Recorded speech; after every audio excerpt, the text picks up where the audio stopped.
2000, I went to Disneyland for the first time with my brand new passport with my friends. The very first thing I wanted to go on was my all-time favorite ride, the Haunted Mansion. I loved the ride so much I did research on the ride to figure out the secrets and techniques they use for all the effects. I also memorized the song so I would sing along throughout the ride. So I finally got to the Haunted Mansion and got in line. So far, everything was the same as always except for one thing. I got to the pet cemetery part of the ride, and they took out the frog's tombstone and replaced it with another tombstone that says, Seth, forever here. This kind of bothered me. It seemed out of place and it wasn't one of those family-friendly puns that Disney makes all the time. But I ignored it, thinking it's a new part of the ride. Eventually, I finally get inside the mansion. So far, nothing else is out of the ordinary. The waiting room is still just the waiting room.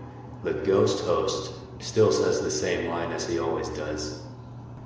Then I go into the stretching room part of the ride, and all seems normal until the part where the room goes dark.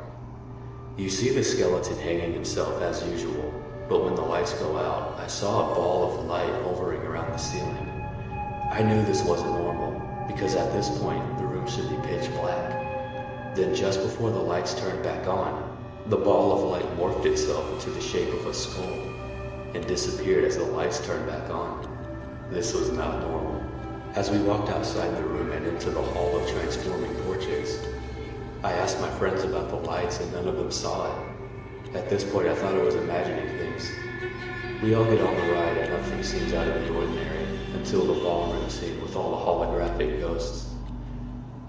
I smiled and enjoyed the happy ghosts dancing and celebrating the lady's birthday. But something wasn't right about this scene. I looked up and saw the most horrifying thing I have ever seen in my life.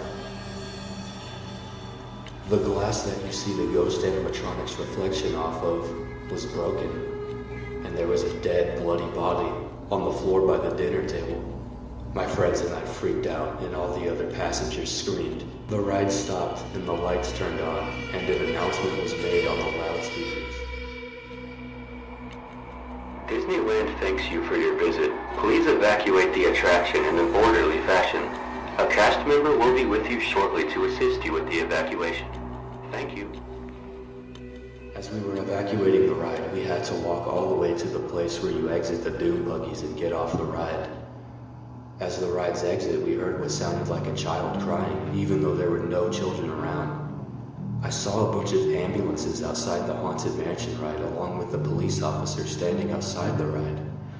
I walked up to talk to one of the police officers, and found out the victim's name was Seth.